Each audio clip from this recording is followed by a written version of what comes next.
I never thought I'd be the kind of person to catch my closest friends in a web of lies. But here I am, sitting alone in my apartment, heart pounding, staring at my phone screen like it betrayed me more than any person could. The messages I found weren't just casual gossip or harmless secrets.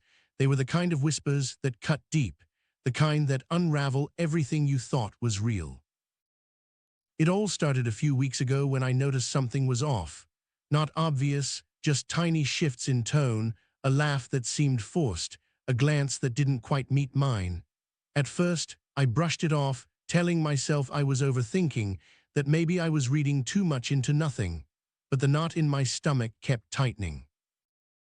One night I was at a small gathering with the group, 3 of us really.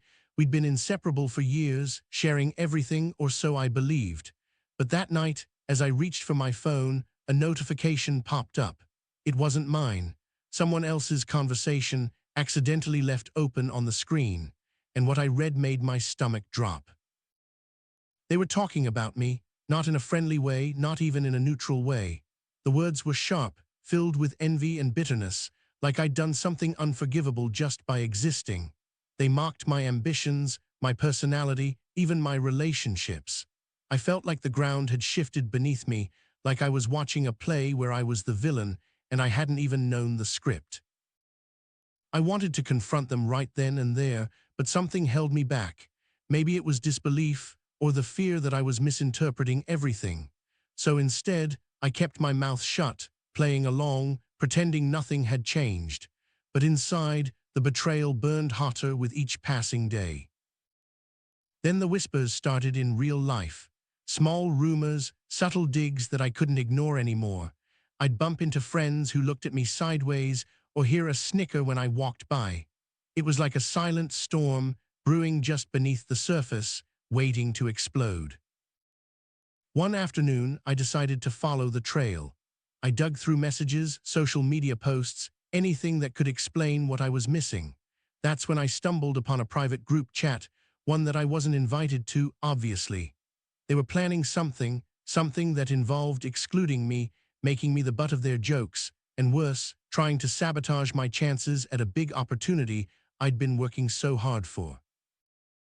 It felt like a punch to the gut. How could they do this?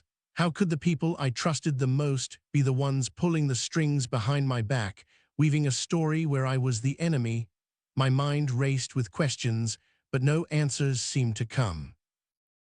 I confronted one of them in person, my voice barely steady as I asked why. The look on her face was a mixture of guilt and defiance. She didn't deny it. Instead, she told me I was too focused on my own success, too self-centered to notice how I'd been pushing everyone away. It was a twist I hadn't expected.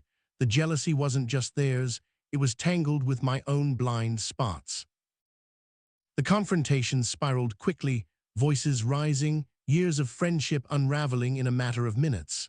Harsh words were exchanged, accusations thrown like daggers. I felt like I was shouting into a void, trying to make them see the hurt they caused, but all I got back was anger and resentment. Days passed, and the silence between us grew louder than any argument. I felt isolated, caught in this emotional crossfire with no clear way out. Every familiar place felt foreign now, every memory tinged with the bitterness of what had been lost. But amidst the chaos, I found a strange clarity. I started to see the cracks that had been there all along, the small jealousies, the unspoken competition, the moments where we chose appearances over honesty. It was painful, but it was real. And maybe, just maybe, it was the beginning of something new. I'm still navigating this mess, trying to piece together what friendship means when it's tested by jealousy and betrayal. I don't have all the answers yet, and some days the hurt feels too heavy to bear. But I know one thing for sure, I won't be silent anymore, and I won't let anyone else rewrite my story behind my back. The last message I received from them was cryptic, a mix of apology and defiance. It left me with more questions than closure, and I'm not sure where this road will lead. But as I sit here, writing this, I realize that sometimes the hardest battles are the ones fought in the heart, where trust once lived and now must be rebuilt from the ashes.